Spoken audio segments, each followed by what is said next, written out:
लोकसभा चुनाव को लेकर कांगड़ा चंबा सीट के भाजपा प्रत्याशी डॉक्टर राजीव भारद्वाज ने आज चंबा मुख्यालय में एक प्रेस वार्ता की। इससे पहले उन्होंने कार्यकर्ताओं के साथ मिलकर चंबा मुख्यालय के बीच स्थित प्राचीन सीताराम मंदिर में माथा टेका और जनसंपर्क अभियान शुरू किया।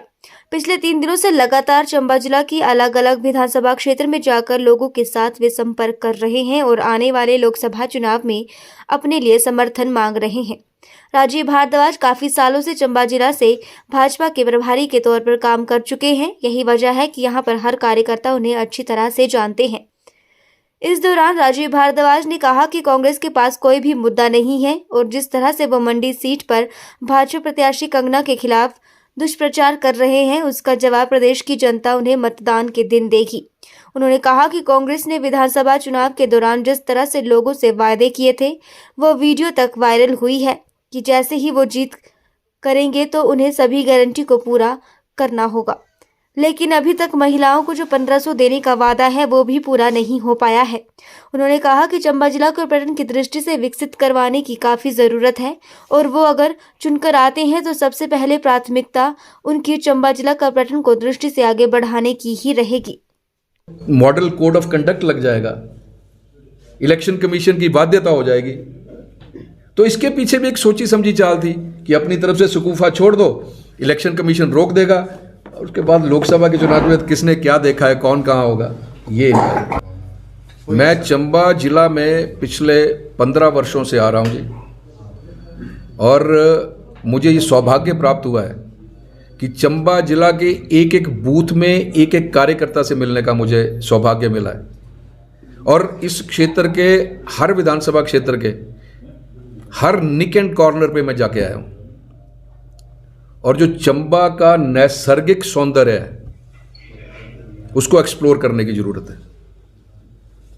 पर्यटन की दृष्टि से चंबा को आगे बढ़ाने का प्रयत्न करेंगे। एक जो डीपीआर बन चुकी है, ये जो साच पास से उसके बिल्कुल फुट होल्ड तक मैं जाके आया हूं कल। इतना सुंदर स्थान है वो।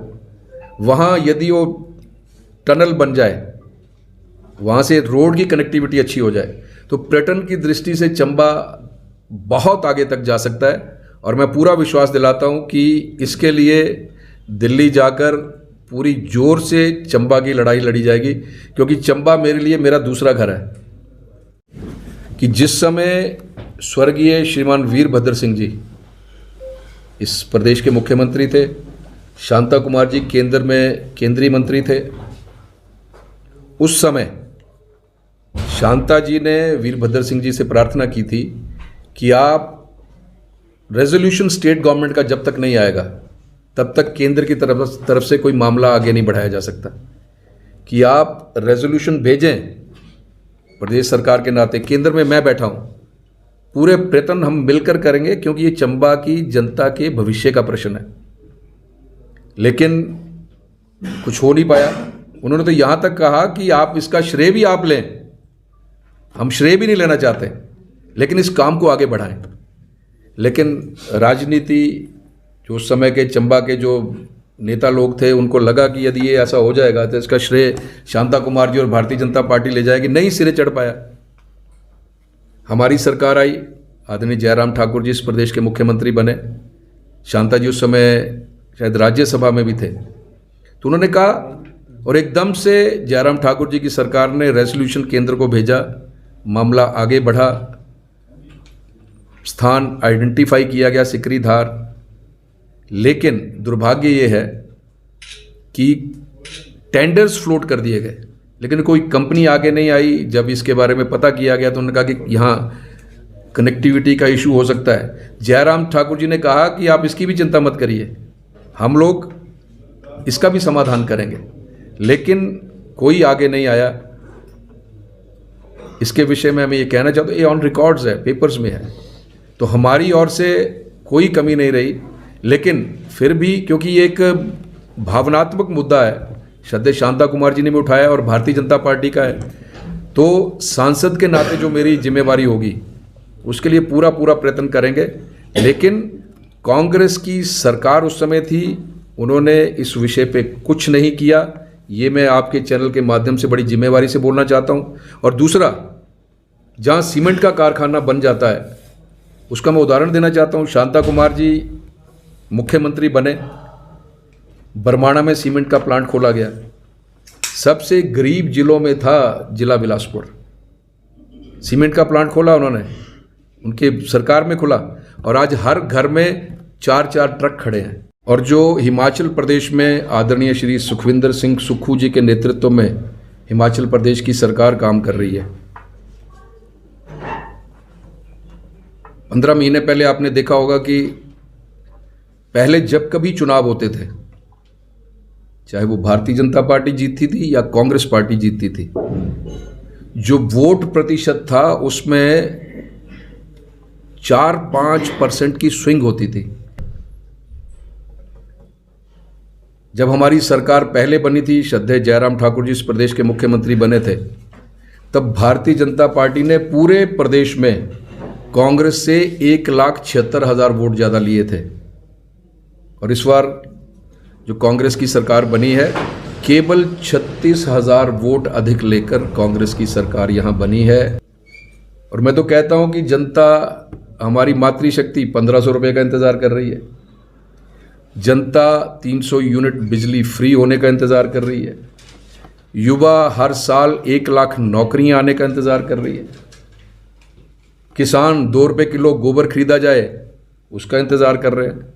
जिस दिन से केंद्रीय नेतृत्व ने मुझे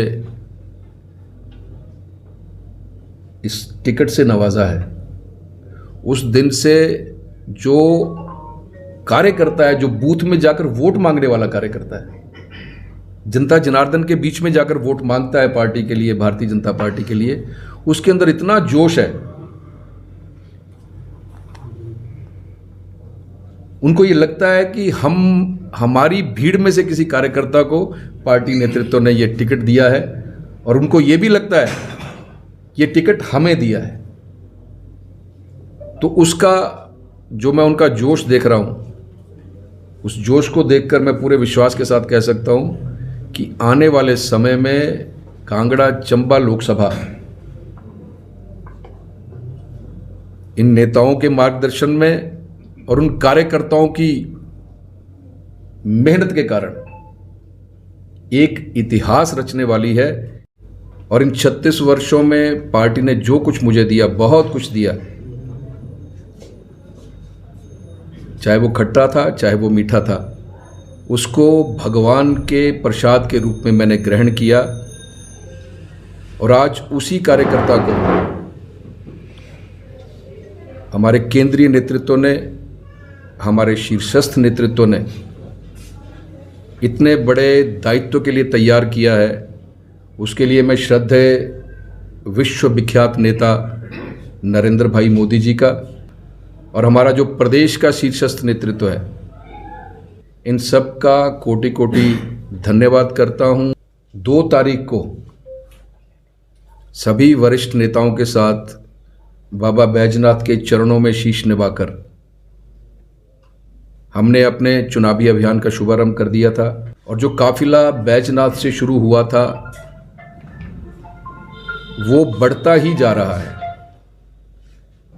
कार्यकर्ताओं के अंदर जोश, कार्यकर्ताओं के चेहरे की चमक, कार्यकर्ताओं की जुम्बिश और कार्यकर्ताओं का जुनून देखकर मैं पूरे विश्वास के साथ कह सकता हूं, जो 4 तारीख को रिजल्ट आएगा उसकी इबारत दीवार पर लिख दी गई है। वो ये है कि श्रद्धेय नरेंद्र भाई मोदी तीसरी बार इस देश के प्रधानमंत्री बनने जा रहे हैं। देश की जनता ने और प्रदेश की जनता ने ये निर्णय कर लिया है कि नरेंद्र भाई मोदी तीसरी बार देश के प्रधानमंत्री बने। इस देश की जनता की भी और प्रदेश की जनता की भी इच्छा है।